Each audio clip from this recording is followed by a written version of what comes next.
Assalamu alaikum. That means peace and blessings of the Almighty be upon you. And for those who are fasting, Ramadan Kareem.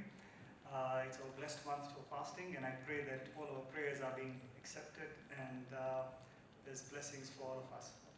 So I'll be talking about Islamic REITs. But before we go to the REIT part, it's always essential to understand, and I understand some of you may not be aware what Islamic finance is all about. I'm sure you must be thinking there's no interest, so there's not going to be any earning out of it. But that's not the case. Islamic finance is very, very simple. It's directing to giving actual value for whatever you have invested in. Now, in Islamic finance, there is 2 to 3 elements which are included. Number one is that the principle of not selling money. The principle guides that you should not make the medium of exchange as a commodity. And when you don't do that, how do you make money out of it? So the permitted part is that you should be able to trade in either a good or a service before you can get an earning out of it. So the idea of eliminating money as a commodity comes into play. It's like, for example, if I give somebody 100 bob and get 110 in return as debt, that was in principle I actually sold the 100 shillings at 10 bob. So if that has been eliminated, and if I do sell a commodity to that person, that 10 bob extra which I earned is considered profit. And all through, in Islamic perspective, Islamic finance perspective, you are insisted that engage in trade and avoid riba. You must have heard the word riba somewhere, right? So the riba has got other terminologies, but it's not going to be feasible to explain that in this forum right now. But we'll focus just on money itself. So the principle of money, of not selling it as a commodity, is one. Number two, do not engage in uncertainty and gambling. There used to be 1400 years ago a lot of gambling happening where you trade on chances. Maybe it will work, maybe it will not work. And you put your bets onto it. So to avoid all the aspects of uncertainty, you were told don't involve into uncertainty and gambling and focus more on actual value and exchange of trade. So all REITs have assets, and those assets are what you sell. How you sell them is what's the game plan. Now within Sharia contracts, there are a few Sharia contracts which will reflect directly onto this. Within an Islamic REIT, there are 3 key contracts. There's one which is the buy-sale agreement. There's the second one which is a partnership agreement. And the third one which is an investment agreement. I'm trying to avoid the Arabic words here, so you won't understand. So within the first buy-sale agreement, that means, as what my colleague just mentioned here, Mr. Wayaki, that at the end of the day, when the development is done, what was the end game? What was the plan after that? How did you exit? And the main thing was that you have sold it off, you have an off-taker and you sold it off. So that is the first contract, okay? Whereby at the end of the whole engagement of the REIT, right, there was a sale that happened.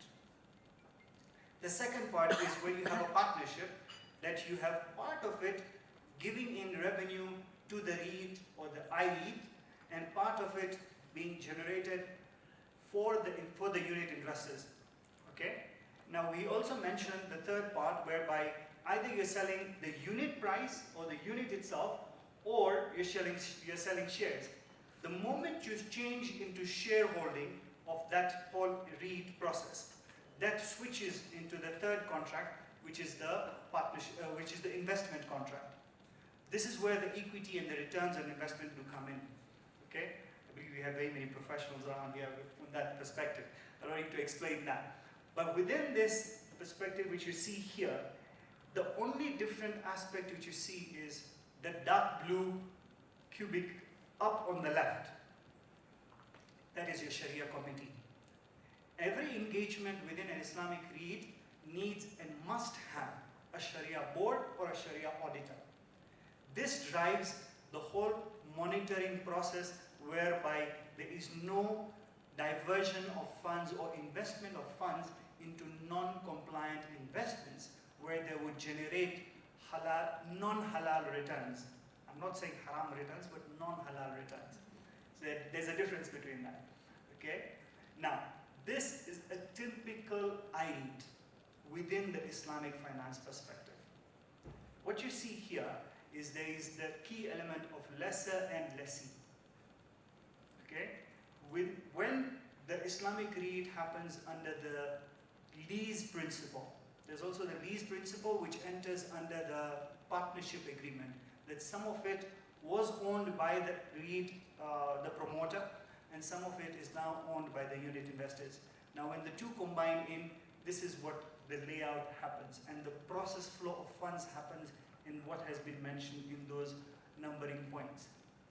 Now, coming to this, we see that the originator, the servicing agent, the pricing, and the return on investments is backed by the main agreement, which is the lease agreement.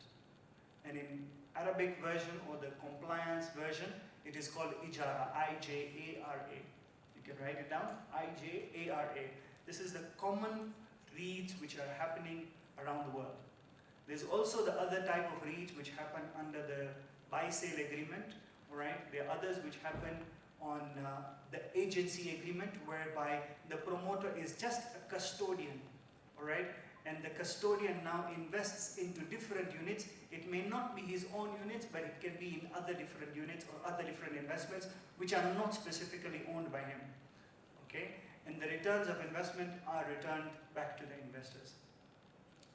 Going down to the rolling out of Islamic REITs, it is very important that we understand that Islamic REITs or Islamic Sharia advisors are not independent advisors, but they will eventually enter under the umbrella of your legal framework. They would not be separate. So it is going to be automatically integrated within your deed document. And when it's included in the deed document, you don't need to have further adjustments or amendments later on after your trust deed has been given out. So it is essential that if the moment you think of putting your investment or your REIT into an Islamic REIT, your lawyers should be able to engage a Sharia advisor to now integrate the Sharia compliance part within the trust deed. And the moment that happens, automatically your roadmap is just smoothened out. So this brings into the best part here. Your cost now is actually going to be built not by the Sharia advisor, but by your legal team. So the Sharia advisors will now build the legal advisors, okay? So that's a benefit for you. So it's not considered as an additional cost.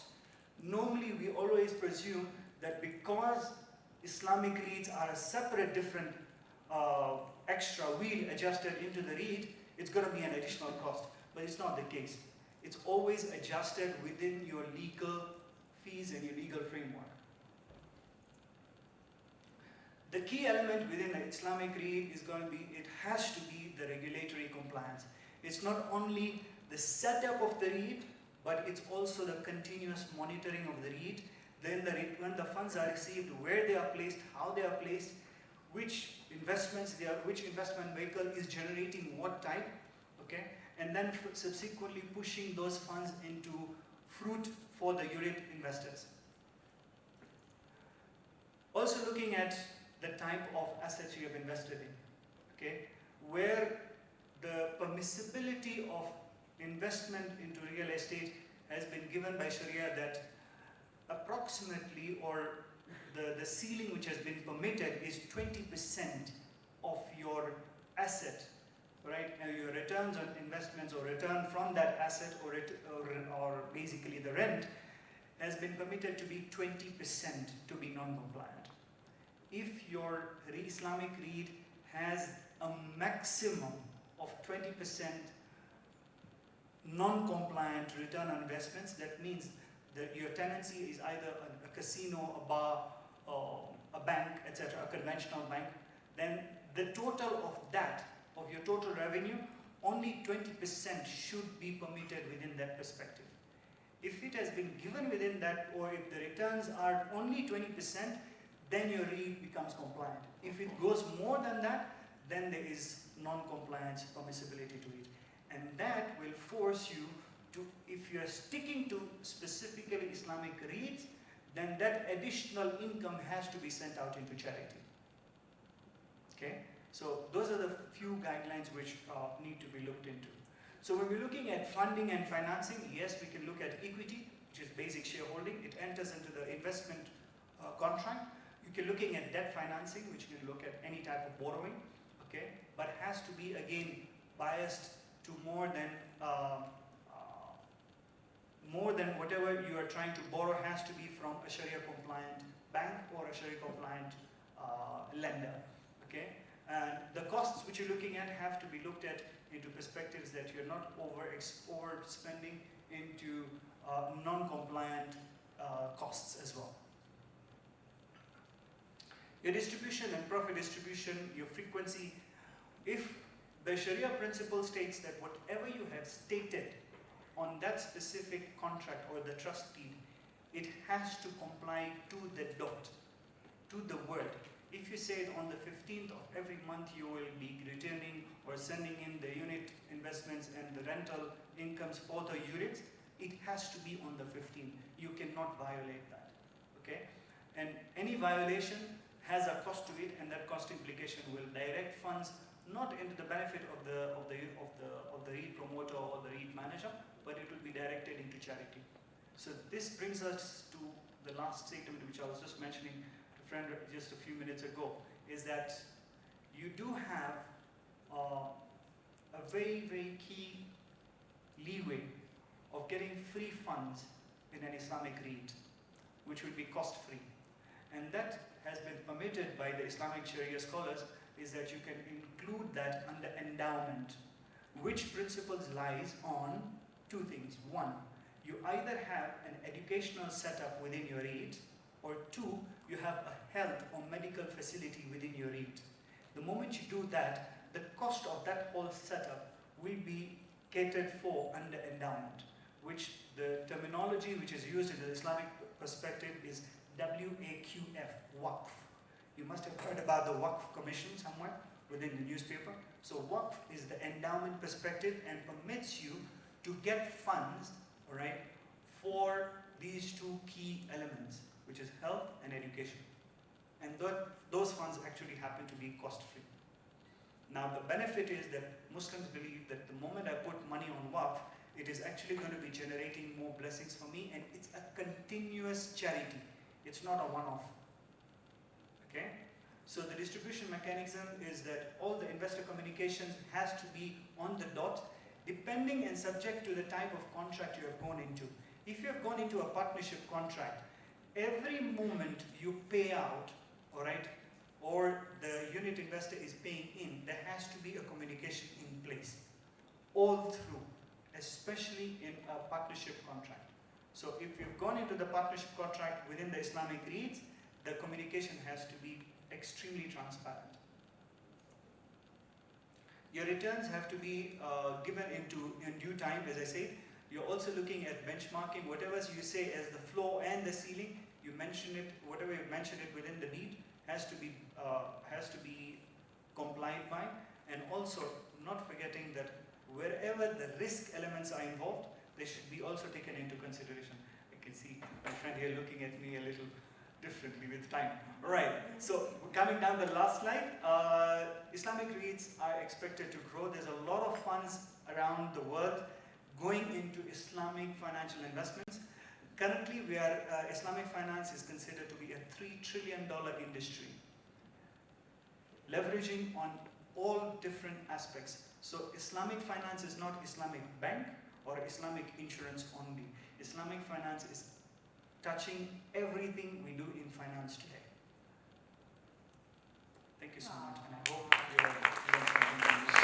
Shukran, Dr. Salyani. Dr. Salyani, very quickly, Anne, please can you set up? A really stupid question from me, Dr. Salyani. Thank you for coming while you're fasting. Can I set up and or invest in an Islamic REIT if I am not Muslim? Yes. Okay, yes. Everything's fine. Islamic REITs are not restricted to investors. They can be taken into consideration of Muslim or non-Muslim. All of you can invest into an Islamic REIT. The whole game plan is that at the end of the day, the return on investment is what is important. If your return on investment in an Islamic REIT matches a normal REIT, what is the harm in doing an Islamic REIT, where you'll get more customers to come in to buy into that REIT?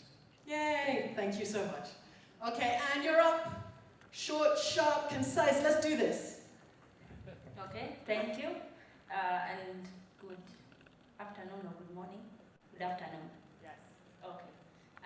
So I'd like to thank the REIT Association of Kenya and also our partners for this opportunity. And I'll just be talking about the REIT Toolkit and Incubator, specifically in regards to the REIT Toolkit mapping. So a lot of my colleagues who have gone before me have also been talking about the place of regulations, and that's what I'll be dealing with today. So one of the key things things that we are currently doing at RAC is the REIT incubation process, and it has 5 stages that you can see on the stage. So the first one is education, which is what we are currently doing even now. Part of just the awareness not only to the general public but also to the service providers. Then we also have the business viability. The business viability is if you want to issue a REIT, are you able to see the progress of how you're going to make money, how you're going to enter into the REIT, and does it make business sense? So we actually have the toolkit program that has been running since last year, which was also launched in 2022. And based on that, we are also guiding people through this particular facet of understanding that particular dynamic. So we do financial models, we have templates of the same, and we can be able to assist you in that process. Then we also have the third stage, which is the REIT design, which I believe Mr. Wayaki has also talked about, the REIT structuring. So depending on also what it is that you want to do, then we now begin the process of structuring the REIT, and I believe he's already entered into that, so I won't do that. But also the place of asset management, which will also come later. My colleague, Mr. Brian, will also be talking about that. Then the fourth stage is the REIT development. So now how does the REIT develop from there? So we enter into the registration of the REIT based on the regulations that have also been outlined by CMA. And that's what I'll be going into. Then we'll have the stage 5, which is mobilization or fundraising, which is also part of what the deal room is supposed to, or is geared towards. So we invite, for example, someone, I think it was Mr.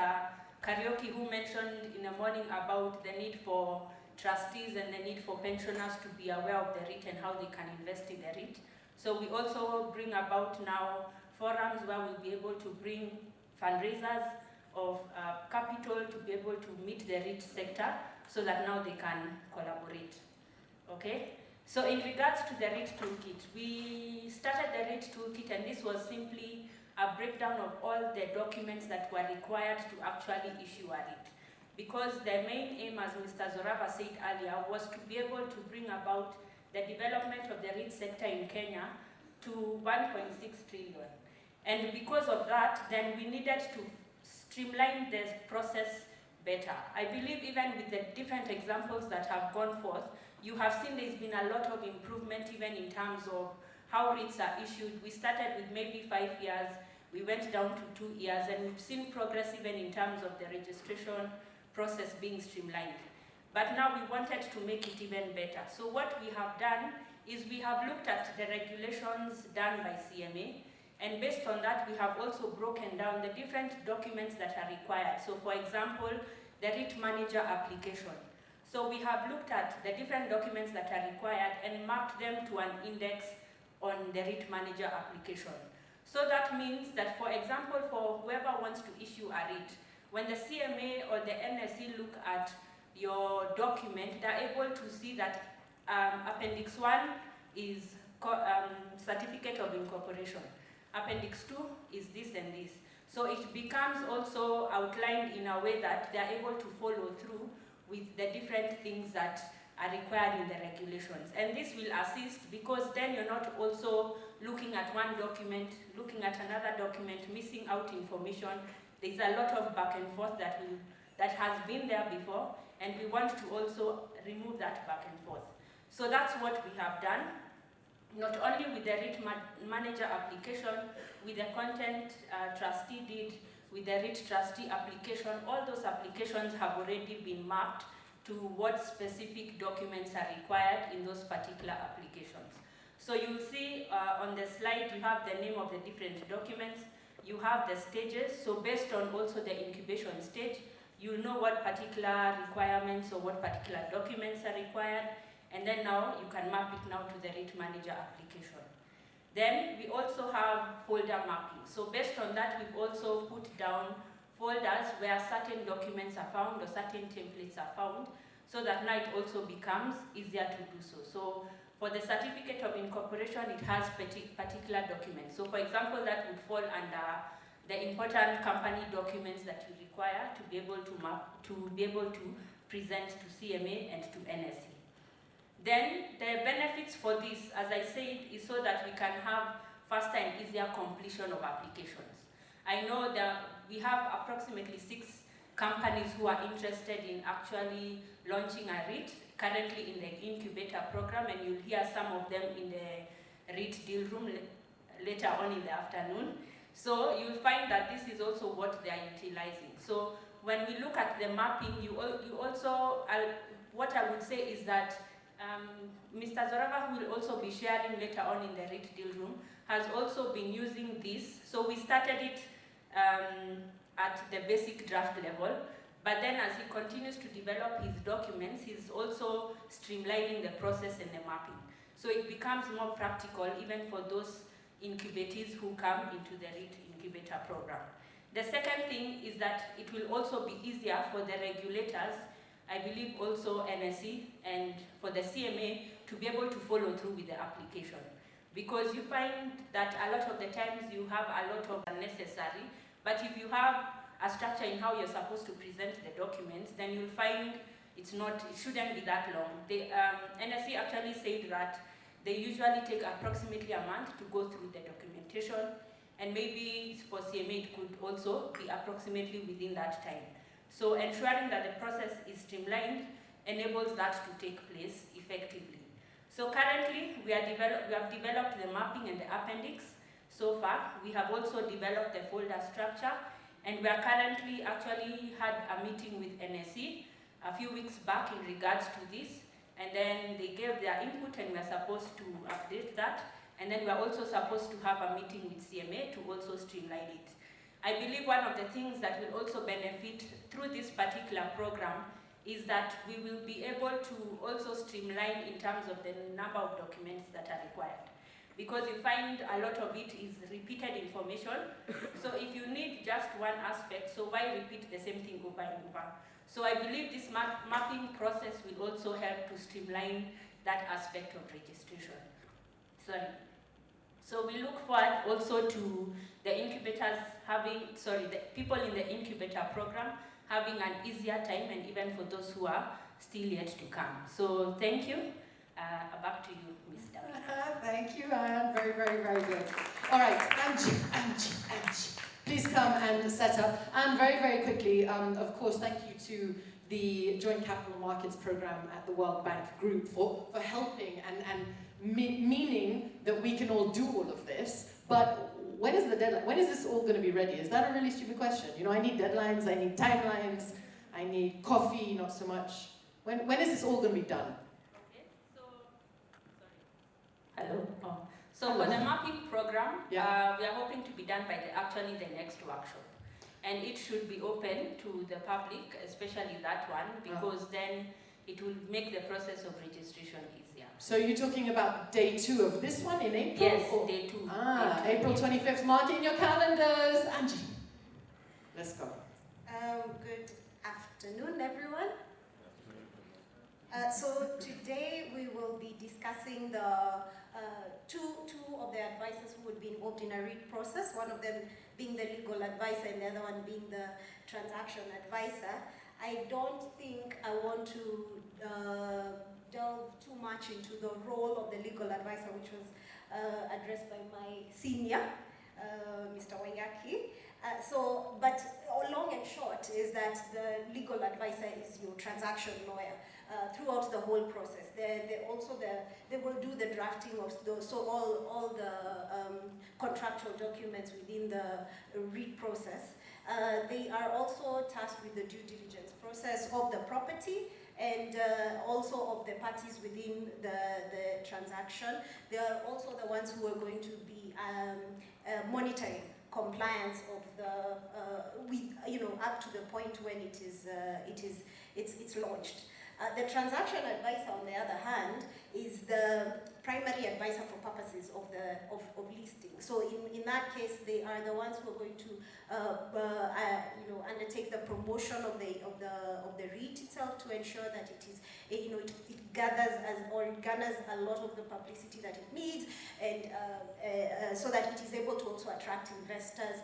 The transaction advisor is also involved in kind of overseeing the experts that are going to be appointed within the property development or within the property sector, the built environment sector. So in terms of appointment of valuers, in terms of appointment of surveyors, in terms of the engineers, I want to call them engineers to put them all in a bubble, the quantity surveyors, architects, and all of that. So also they will be the ones who will manage and supervise operations and administration of the REIT and its investment. In fact, you would say that they are in charge of the investment. They oversee, or rather they plan for the success of the investment. The whole idea of this presentation is to help you in appointing these two advisors.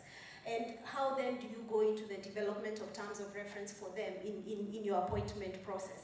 So obviously it will start with a bid, and who are you looking for when you are attracting bidders? Of course, you're looking for expertise. You are looking. Do you want to restrict it in such a way that you are only pre-qualifying firms? You are only pre-qualifying specific experts in that area, or what would you want to be more open in terms of the expertise that you're looking for? So yeah, so you can allow for joint ventures, or you can allow for individual consultants to come together as a consortium. You can also, it may also be important for you to require that the staff within the firm or the team that will make up, the team that will be involved in the process have long-term involvement in that entity, because of the time it will take for this. You want consistency, you want continuity, you don't want to keep transitioning roles and transitioning, having to take time to train.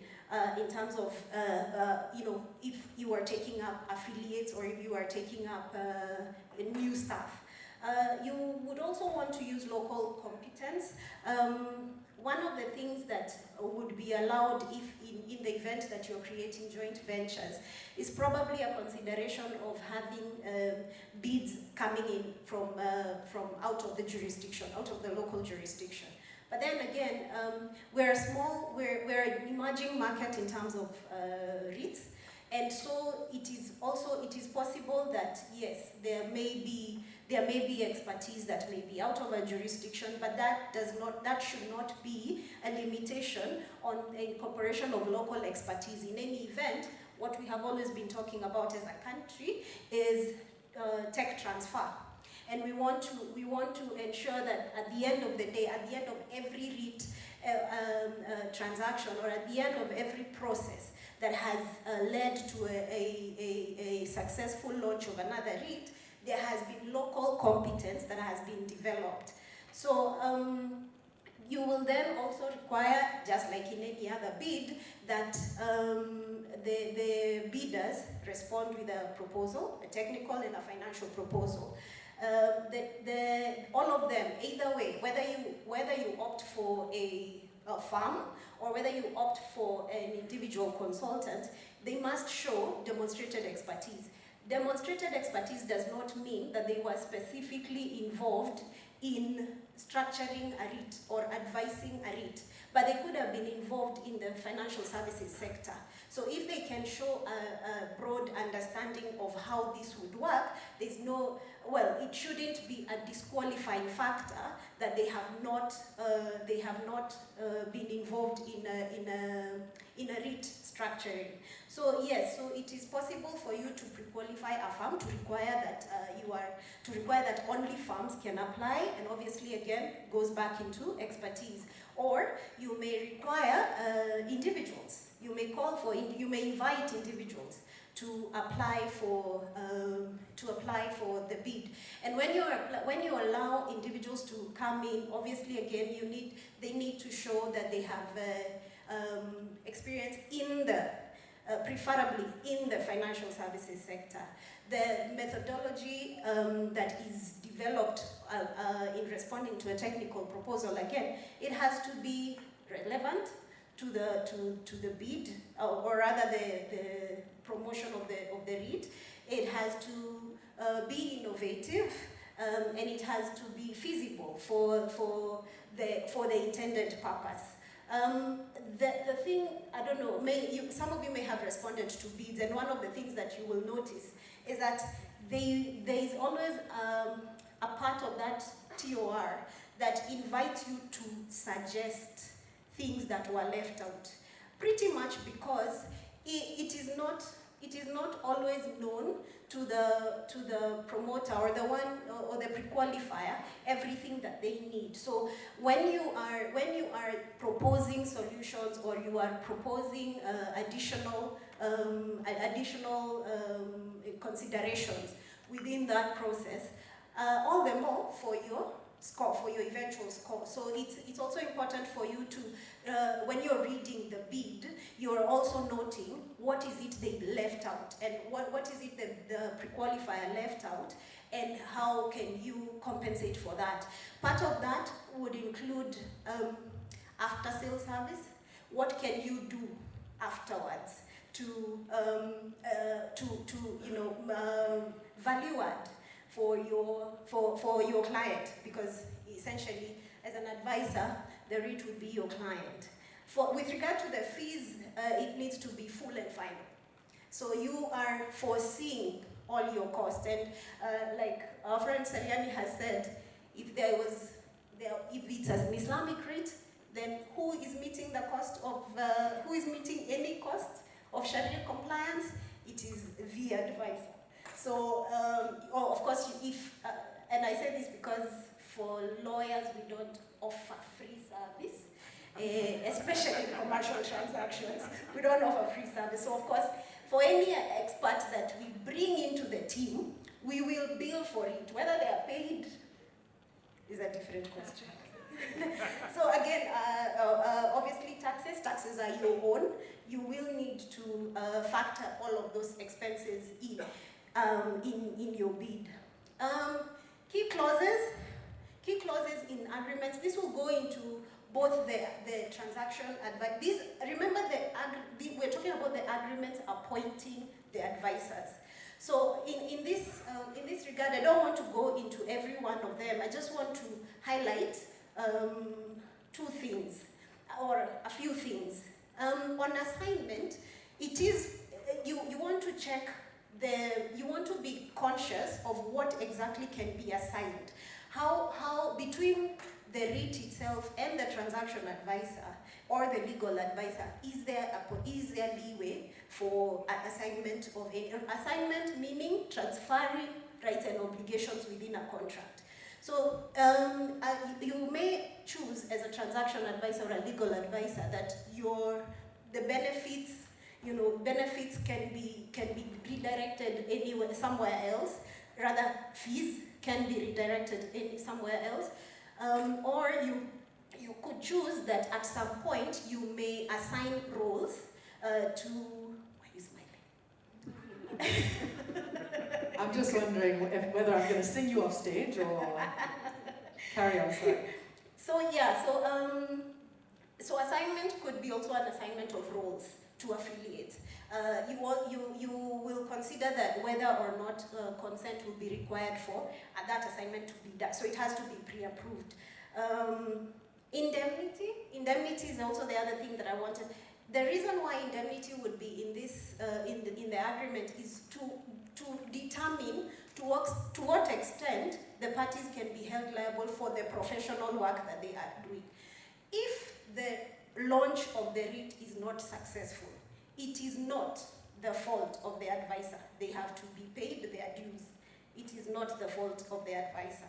So it's important that if it is determined that any loss or any or claims have not been visited on any of the parties due to negligence or misconduct, then the parties are indemnified for those losses. The loss that is realized or the loss that is suffered by a REIT is not realized from shareholder stock. I mean, or from the benefits that could be that could accrue to the shareholders. Rather, it should come from the REIT assets themselves. The relationship between the advisor and the REIT, they are independent. So the advisors cannot be then said to be employees of the REIT. So they can take on assignments of other REIT issuers as long as there's no conflict. So I'm here, I'm watching. I'm watching and I'm counting. So the scope of services. The scope of services will also make up your agreement, the agreement between the advisors and the company and the REIT issuer, and the scope of services will be directed. It has obviously to do with the role of each party within the transaction, but in the end, you want to know what will you realize, or what are the deliverables of each of the advisor within this transaction. So for the legal advisor, they form the entities. If there's an entity that needs to be formed, they do the due diligence and property acquisition, they do the transaction documents, negotiations and reviews, and they do the tax qualification and compliance monitoring, and regulatory compliance and advisory issues. For the transaction advisor, on the other hand, again, like I said, they are the promoter. They are the promoters, and they ensure that the investment remains viable. Legal advisors will have a lot of opinions to write, and that will be part of those will be part of the documents that will follow from the appointment of a legal advisor or the empanelment of a legal advisor, and also due diligence reports. And the transaction advisor will do the memorandum or the prospectus, which is basically the advert for the REIT itself. They will work hand in hand with the legal advisors to develop the trust deed. They will draft, or empanel the built environment experts and oversee the administration of the REIT as a whole. And thank you. Woo! She's